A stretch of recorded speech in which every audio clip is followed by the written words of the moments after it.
Hi friends, welcome to our YouTube channel Nagaraj Academy. The main aim of this lecture is to discuss about the ISRO 2017 W solutions in a very detailed manner. And if you like the content of our channel, then please do like, share and subscribe our YouTube channel, and don't forget to press the bell icon button. So whenever we upload a new video, the direct notifications comes to mobile.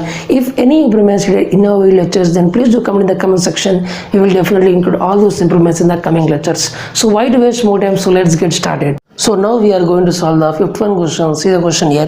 A thermal time constant is the time. So what is the definition of the thermal time constant?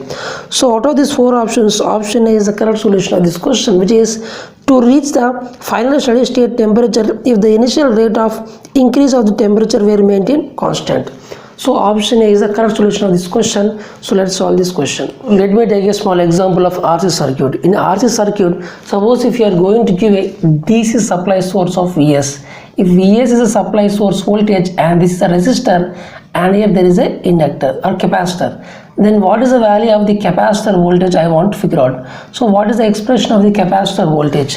So this is a V of t. So now here, as it is a DC source and it is a capacitor, so therefore the capacitor is going to get charged, means the voltage of the capacitor is going to increase in an exponential manner, and at steady state it is going to reach the value of the source voltage. So this is the graph of the capacitor voltage, which is from 0 to Vs it is going to have. I am going to assume that initial capacitor voltage is 0. Then what is the expression of the V of t, the voltage across the capacitor, which is final value plus initial value minus final value into e to the power of minus t by tau.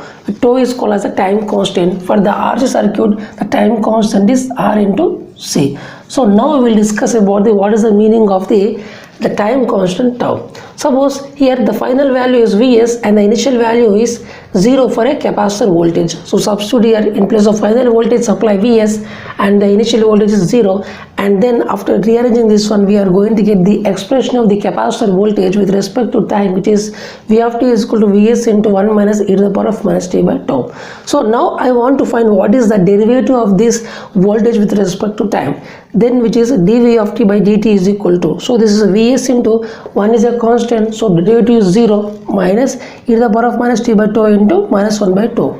So now if you do this one, we are going to get Vs by tau into e to the power of minus t by tau. So I want to know what is the derivative of this capacitor voltage at t is equal to 0. So in place of t, substitute the 0, then we are going to get Vs by tau.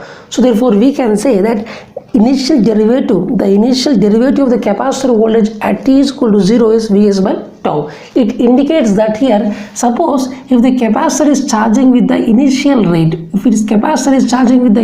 rate, then the time it requires in order to get the steady state value is called as the time constant, means this value is Vs and the time is called as a time constant. So therefore we can say that if the capacitor is charged with the initial rate, then it is going to reach the steady state value in a given time. The time is called as the time constant. So now I want to know what is the value of the capacitor voltage at t is equal to tau. I want to figure out. Then in place of t, substitute tau. So therefore we are going to get V of tau is equal to Vs into 1 minus e to the power of minus tau by tau. So Vs into 1 minus e to the power of minus 1, which is nothing but 0.63 Vs.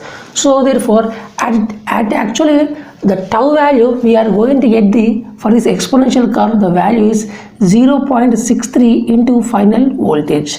So if you see carefully, the actual definition of the capacitor, or we can say the actual definition of the time constant, is if the capacitor is charging with the initial rate, with that rate for all the time, then the time required for the capacitor in order to get the final steady state voltage, that amount of time is called as the time constant, which is this slope is equal to the slope of this line is equal to this value by this value. This value is Vs and this value is tau. So same thing we have got here. So therefore we can say here this is a one case. So let me tell you in the another case also, then what is the meaning of this one. Now let me tell you another example. By this example you are going to get the clear view of what is the difference between the time constant and also 0.63 times the final value. These things I am going to tell you now. So listen here. Suppose here for this capacitor I am going to assume that it is going to have small amount of capacitor initial charge. So it is going to have some initial charge, means it is going to have some initial voltage. then I am going to supply a voltage source. Then what is the expression of the voltage across the capacitor, which is it is going to rise from initial voltage V0 to final voltage supply voltage is Vs. So in this graph it is going to increase in this manner. So therefore accurate expression of the voltage across the capacitor, which is final value plus initial value minus final value into e to the power of minus t by tau. So your final value is Vs and then initial value is V0. So substituting this expression we are going to get, this is the expression we are going to get. So now I want to find what is the rate of change of the voltage across the capacitor, which is dV of t by dt. Then Vs is a constant, so its derivative is 0, and this derivative is V0 minus Vs into e to the power of minus t by tau into minus 1 by tau. So if you rearrange this one, we are going to get, this is the expression. So now I want to find what is the derivative of this capacitor voltage at t is equal to 0. So initial at t is equal to 0, what is the rate of change? So the rate, how much is the rate? So which is, in place of t substitute 0, we are going to get Vs minus V0 by tau.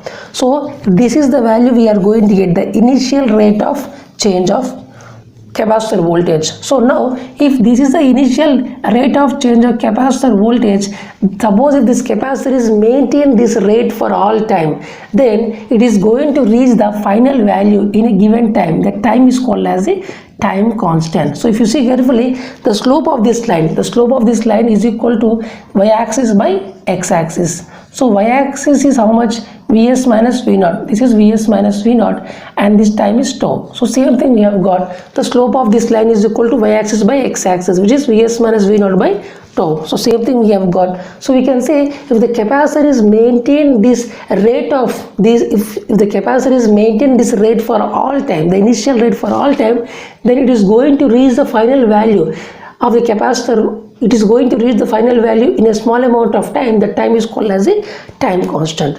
So now I will tell you the difference between 0.63 times the final value and the tau value. So this is the expression of the capacitor voltage. Now I want to substitute what is the accurate value of the at t is equal to tau. So in place of tau, t I substitute the tau. So this is the thing I am going to get.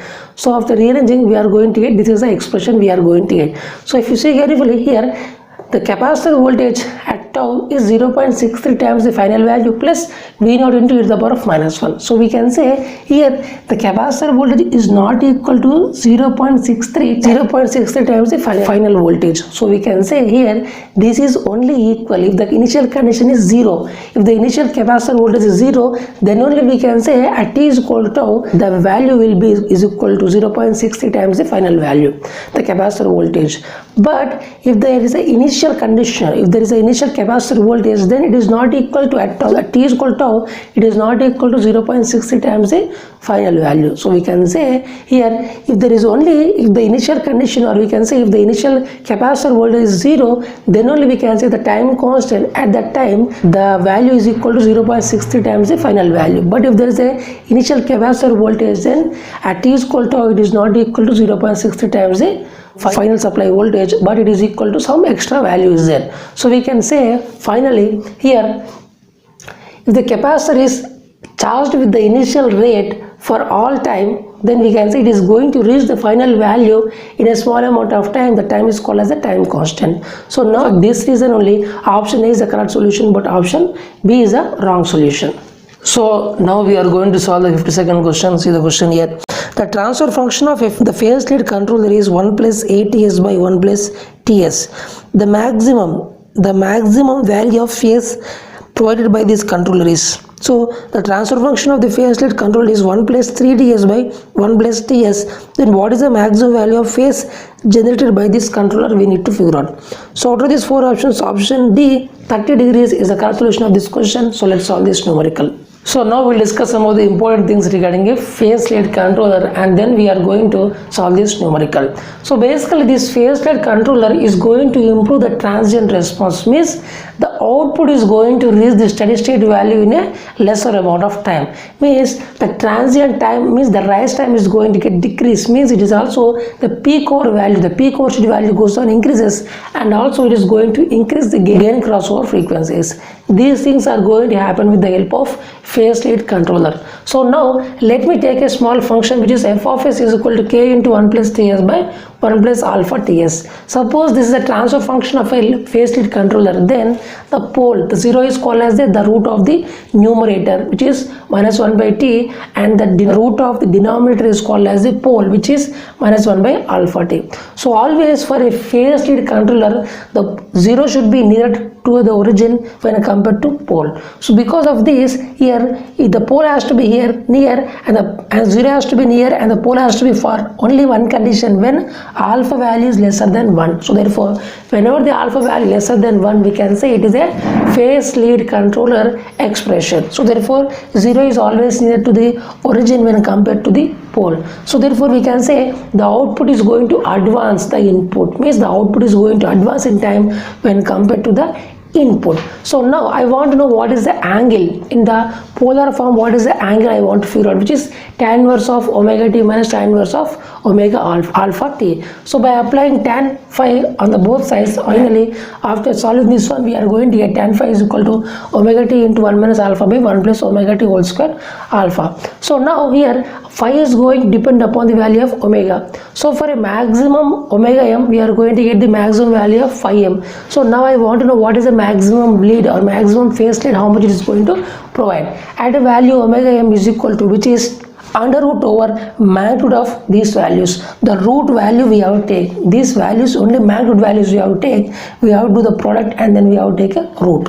So under root over 1 by alpha t into 1 by t. So if you solve this one, we are going to get 1 by t into under root over alpha. See, omega is nothing but 2 pi fm. So fm is equal to 1 by 2 pi t into under root over alpha. So at this amount of frequency, we are going to get the maximum phase lead between the input and a output. So therefore now if you substitute this value here, then we are going to get the phi m maximum. So if you solve this, if you substitute here and if you do the simplification, finally we are going to get tan phi m is equal to 1 minus alpha by 2 into under root over alpha. So this is the expression we are going to get. So based on this expression, we are going to solve this numerical.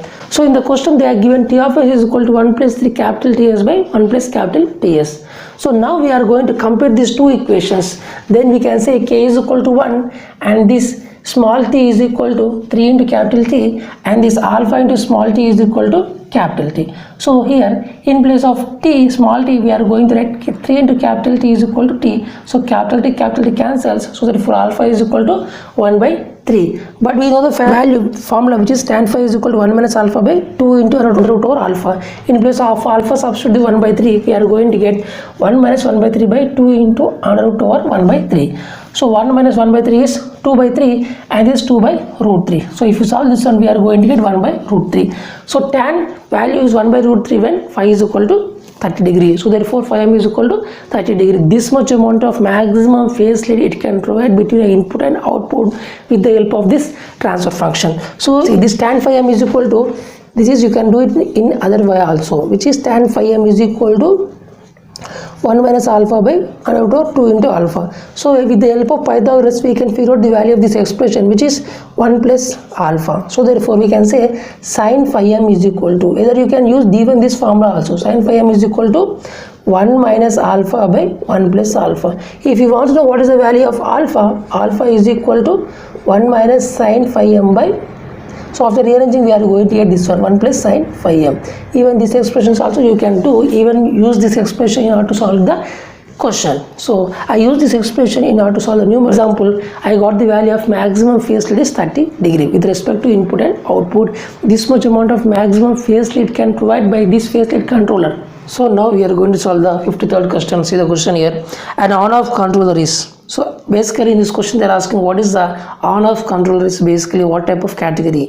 So out of these four options, option C, it is a non-linear controller, and now we will discuss something more about this one. So option C is the correct solution of this question. So now we'll discuss something basic here. Now this is the diagram of a control system, closed loop control system. Here we are going to, if the input is a set point, means this is the output, we actually want this one. So we are going to give it to a controller. So and there is a plant. So for a plant there will be a small amount of disturbance and then we are going to get a plant output. So with respect to plant output, we are going to give a take a feedback. So feedback is going to take input as a plant output, and the feedback is going to generate an output which is the measured output. So we are going to give it a summer. The summer is going to do the subtraction of the input and the output, and then it is going to send you an error. So based on this error, the controller should act, or we can say the controller should give a controller output. So therefore this plant output should be nearly equal to the desired value, or we can say set point. That is the main aim of the controller. So controller should be act in such a way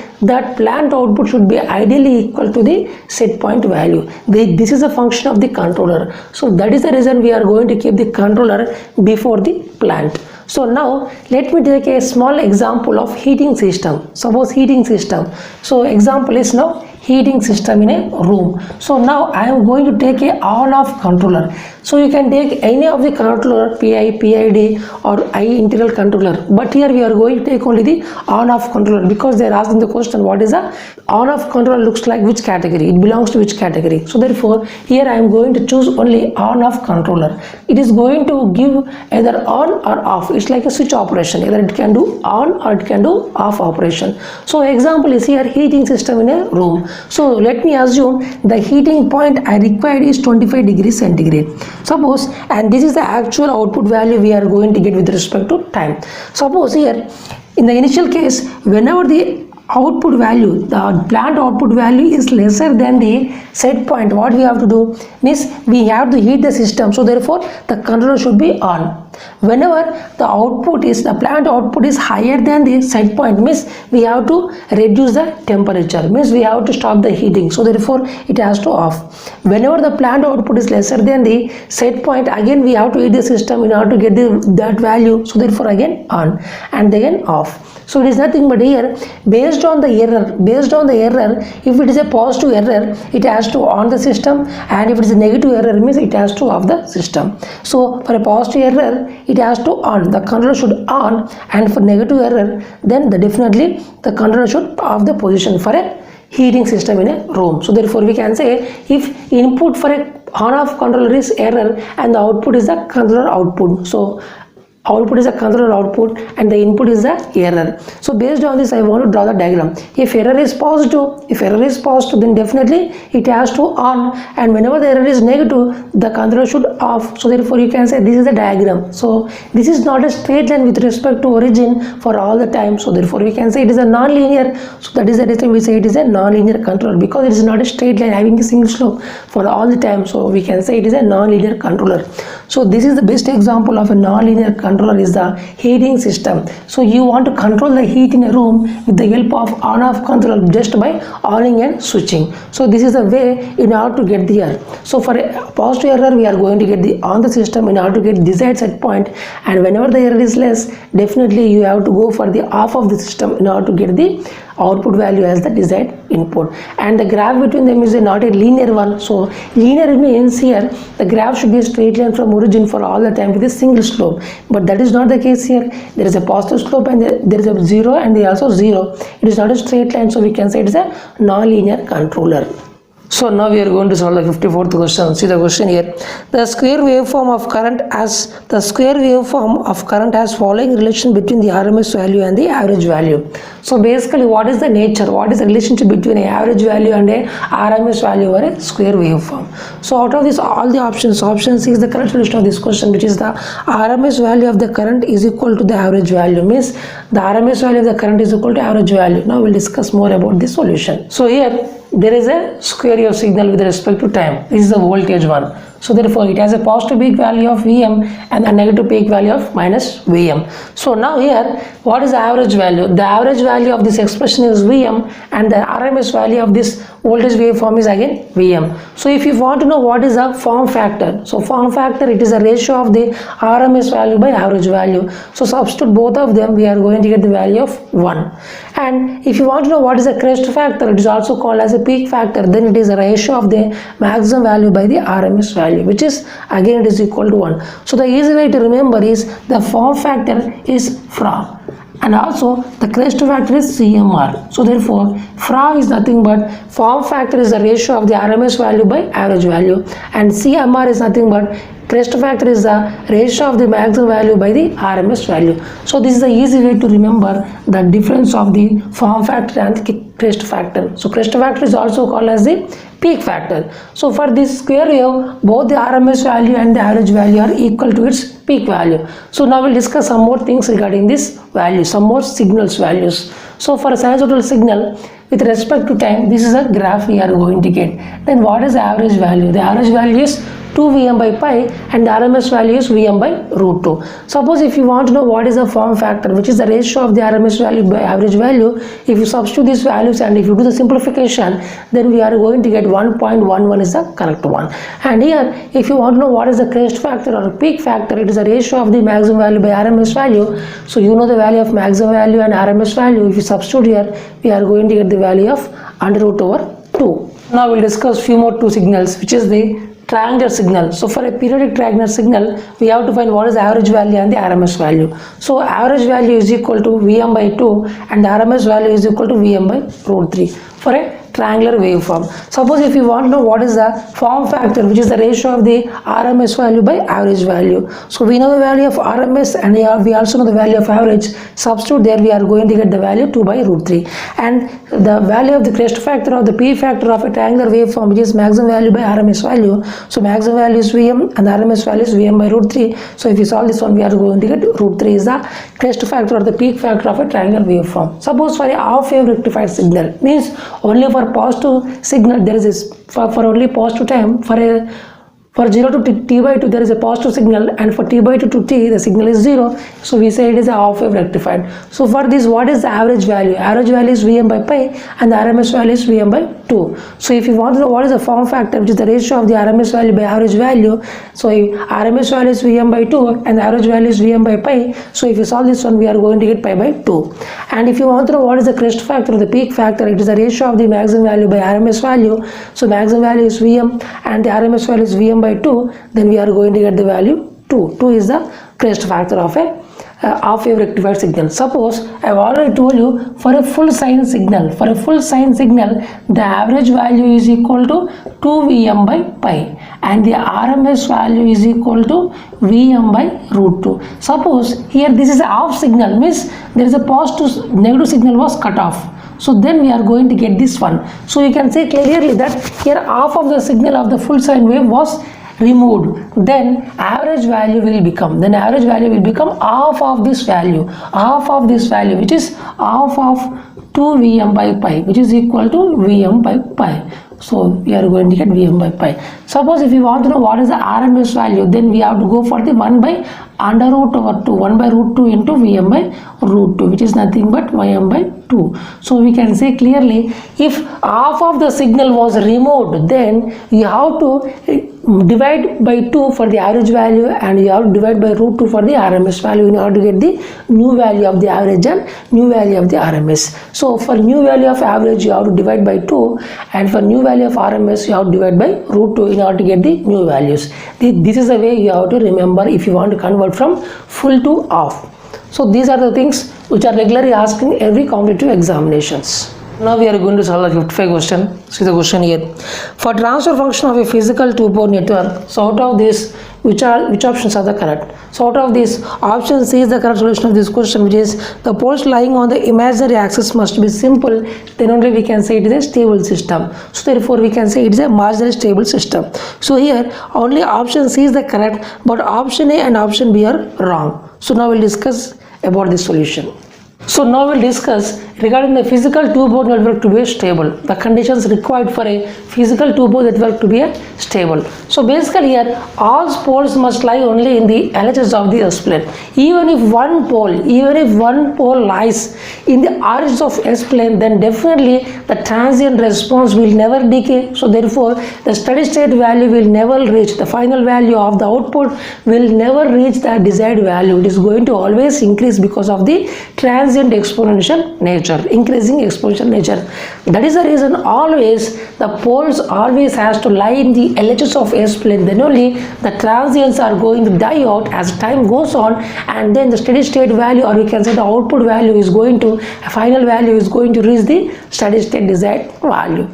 But all zeros may lie anywhere in the S-plane, so there is no condition for the zeros. They can lie either in LHS or they can lie in RHS. They can lie in anywhere on the S-plane, but the condition for the poles is they definitely has to be in the LHS of S-plane. Then only the transients are going to die out, and then the final value will reach the steady state value. And we also know that the poles lying on the imaginary axis must be simple.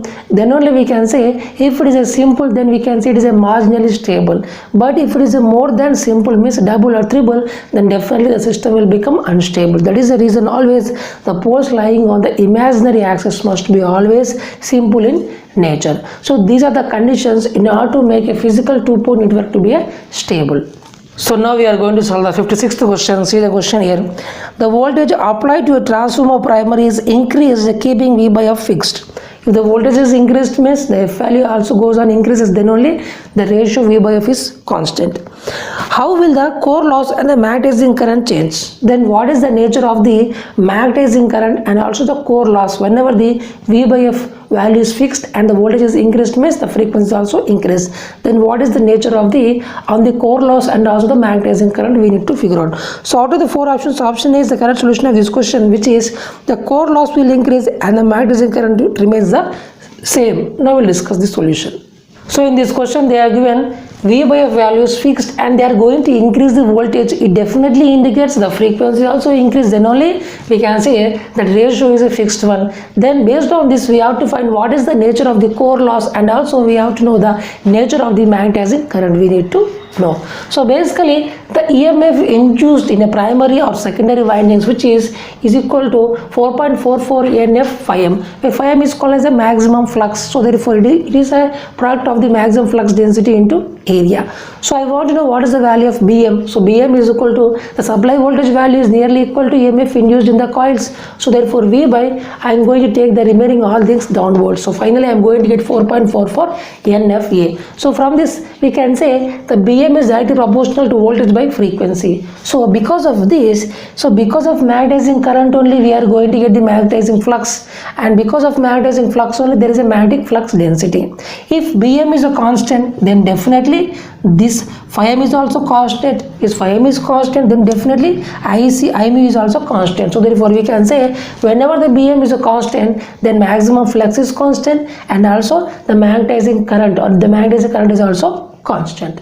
So now we will learn about the core loss. Core loss in the transformer, it is a summation of the hysteresis loss and also eddy current loss. So the expressions of the hysteresis loss and the eddy current loss are Kh into Bm to the power of x, F into volume of core, and P is equal to Ke into Bm square F square T square. So based on this, if Bm is a constant value, then we can say pH is going to depend only on the frequency, whereas a P depends upon the square of the frequency. So we can say pH is directly proportional to F and P is directly proportional to square of the frequency. So if I want to remove the proportionality constant, then I am going to use a constant which is pH is equal to A into F and P is equal to B into F square. As the frequency is increases, so pH value increases and also P value increases. So therefore the summation is also goes on increases. So we can say here whenever for V by F is a fixed value, with the increase of V, then definitely F is also increase. So therefore we can say the magnetization current is a constant value, and also the hysteresis losses goes on increases, and also eddy current loss will increases. So therefore the summation iron loss or core losses also goes on increases. So these are some of the important facts regarding whenever a Bm value is fixed with the increase of V and F. So now we are going to solve the 57th question. See the question here. Frequencies in the UHF, ultra high frequency range, normally propagate by means of, means these frequencies they are going to travel by which waves? So out of these four options, option D, space waves, is the correct solution of this question. So let's solve this numerical. So basically now we'll discuss about the concepts of three waves. So for the first one is the ground wave, the second one is the sky waves, and the third one is the space waves. So now we will use in which frequencies these waves are used, for what applications also we are going to know. So for ground waves we are going to use the frequency ranges from 3 kilohertz to 3 megahertz. So whenever the frequency range is 3 kilohertz to 3 megahertz, if you want to send a signal in this frequency range, then we have to use the ground waves, which is a low, very low frequency and medium frequency. So the range of very low frequency is 3 kilohertz to 30 kilohertz, and the range of low frequency is 30 kilohertz to 300 kilohertz, and the range of medium frequency is 300 kilohertz to 3 megahertz. So if you do the combination of all these things, the minimum value is 3 kilohertz and the maximum value is 3 megahertz. So therefore we can say from 3 kilohertz to 3 megahertz, for this frequency range we are going to use the ground waves in order for the applications like submarine communication and AM and FM and TV broadcasting. For all these things we are going to use the ground waves. For sky waves is 3 megahertz to 30 megahertz. So this is from 3 kilohertz to 3 megahertz. So this is from 3 megahertz to 30 megahertz. So here we are going to use only one frequency range, which is the high frequency. So high frequency has 3 megahertz to 30 megahertz. So in this frequency range we are going to use for applications microwave link, radar communication. For space waves, with the frequency range is from 30 megahertz to 3000 gigahertz. So here in this range it is going to have two frequency ranges, which are the very high frequency and the ultra high frequency. So very high frequency range is from 30 megahertz to 300 megahertz, and ultra high frequency range is from 300 megahertz to 3000 gigahertz. So the overall combination is from 30 megahertz to 3000 gigahertz. So 30 megahertz to 3000 gigahertz. So this frequency range is used for the satellite communication and also the mobile communication. We are going to use these frequency ranges. So for ultra high frequency we are going to use the space waves. So now here let me take a small example of one is an antenna and there is a receiver on the surface of the earth. So here there is an ionosphere. A signal, the sky waves can't propagate, can't enter the ionosphere. They can only be within the ionosphere. So therefore these two things can communicate either in this direction or either in this direction, but it can't enter above the ionosphere. So sky waves, the range is from the sky wave range is 3 megahertz to 30 megahertz. So 3 megahertz to 30 megahertz. Suppose if you want to communicate between a satellite and a receiver on the surface of the earth, then the satellite is going to send a signal this signal should enter the ionosphere. This signal should enter the ionosphere. So therefore now the space waves, we are going to use the space waves. The frequency range is 30 megahertz to 3000 gigahertz. So if you want to in these things we are going to get the two frequency range, which is the high frequency range and also the ultra high frequency. So with the help of these frequencies we can transfer a message from satellite to a receiver on the surface of the earth. So space waves are used for the ultra high frequency range for transmission of these signals. So now we are going to solve the 50th question. See the question here. Indicate the antenna that is not wideband. So out of these 4 options we have to choose that antenna which is not a wideband. So out of these 4 options, option D, Marconi antenna is not a wideband. Now we'll discuss something more about this option. So now we'll discuss the definition of the wideband antenna. So wideband antenna means it is going to have a huge amount of passband, means it can take a huge amount of frequencies it can take. It is going to have huge amount of frequency ranges it can take. So in this passband here it is going to have the same operating characteristics, means here the operating characteristics at each individual frequency in this passband is same, and also the antenna gain may vary based on the frequency range. It can be a constant or either it can be vary, but it is going to have the same operating characteristics within a passband. That is called as a wideband antenna. And the examples of the wideband antenna are the disc-cone, folded dipole and the helical antenna. So now Marconi antenna. So Marconi antenna is also called as the quarter wave antenna or the grounded antenna. This was invented by the Marconi and this belongs to the category of monopole antenna. So therefore this disc-cone, folded dipole and the helical antenna are called as the wideband antenna, whereas the Marconi antenna is also called as the monopole antenna. So now we are going to solve the 59th question. See the question here. The depth of penetration of a wave in a lossy dielectric increases with increasing. So here this EM wave is going to penetrate in a dielectric material up to which depth, based on which one. So the depth will increase based on which variable. So out of this, option C is the correct solution of this question. Wavelength. As the wavelength of the signal increases, the wave can penetrate more into a dielectric material. And now we'll solve this question. So now we will discuss here, suppose there is a conductor or dielectric, then we are going to send EM wave. So how much depth it is going to penetrate into the material, we are going to figure out the expression. So basically here delta is equal to 1 by alpha. So delta is called as the depth of penetration of EM wave in a given conductor, where alpha is called as the attenuation constant. The formula of the alpha is equal to omega into under root over mu epsilon by 2 into under root over 1 plus sigma omega epsilon whole square minus 1, where mu is called as the permeability and epsilon is called as the permittivity and sigma is called as the conductivity. So now based on this expression, for a good conductor, always the conductivity value will be very, very higher. So we can say this whole value, this under root over 1 plus sigma whole square minus 1 value is nearly equal to, because this value is very, very higher. So therefore we can say it will be nearly equal to this one, and square root going to cancels. So this value will never is nearly equal to 1 plus 1 cancels. So finally it is nearly equal to sigma by omega epsilon, because this value is very, very higher.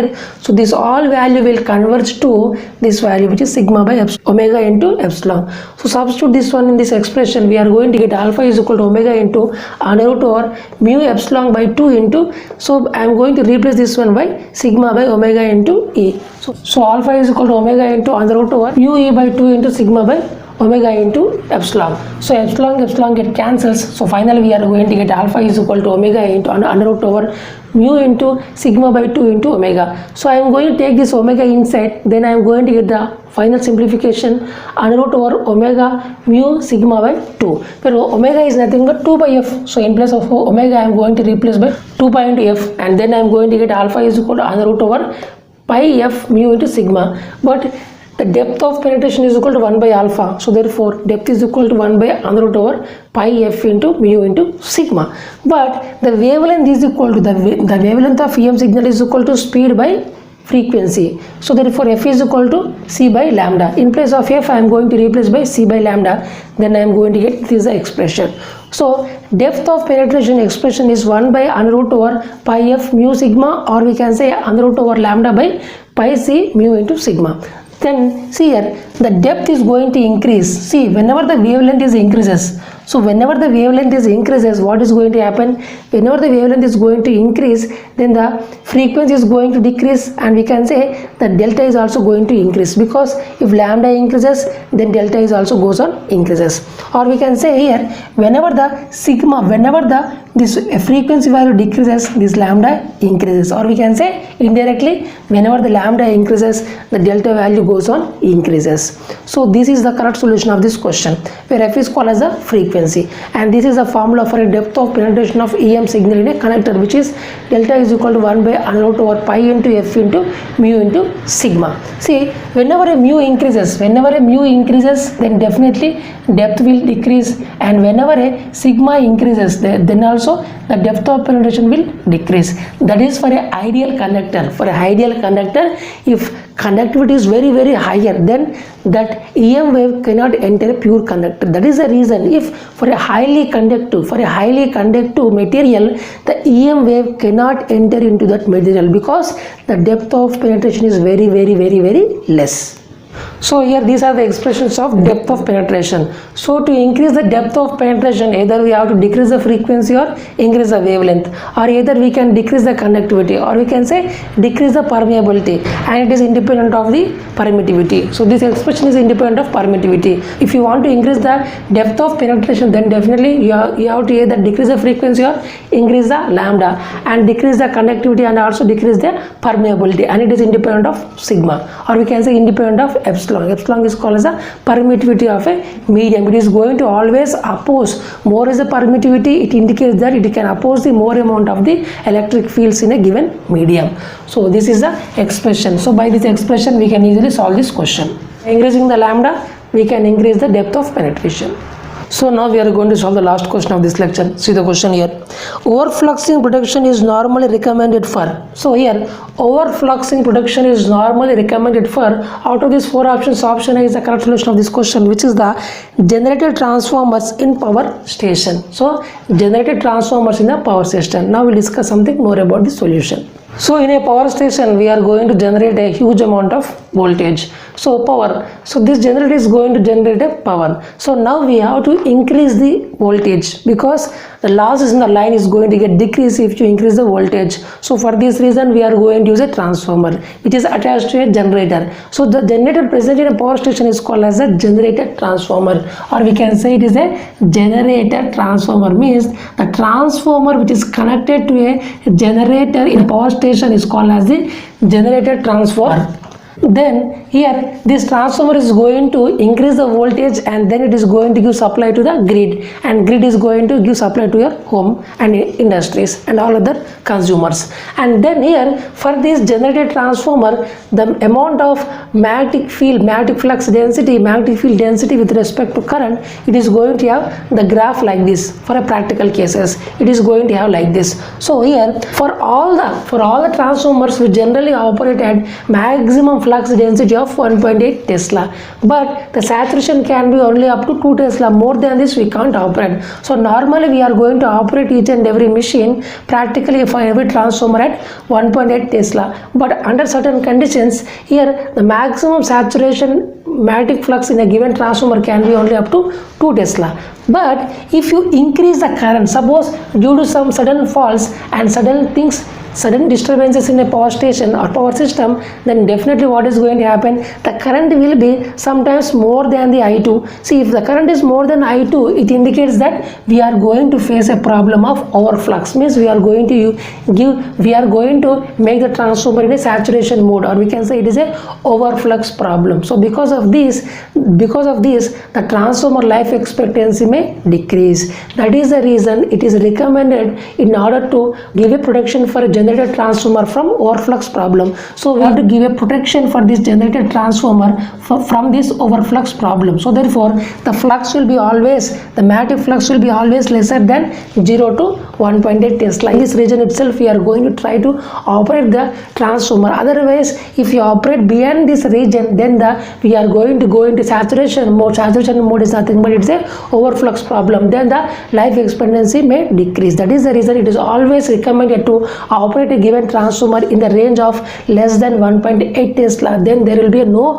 overflux problem and the transformer will be very used for huge amount of time. That is the reason it is always operated below the 1.8 Tesla for a practical purposes of any transformer in a given power system. So therefore we can say here that is the reason we are going to give a protection, a overflux protection for the generator transformer. It is nothing but it is a transformer which is attached to a generator in a given power system is called as a generator transformer. So by this lecture we have successfully completed the 60 questions which are the previous year ISRO 2017 W solutions in a very detailed manner. And if you like the content of our channel, then please do like, share and subscribe our YouTube channel, and don't forget to press the bell icon button so whenever you upload a new video the direct notifications comes to mobile.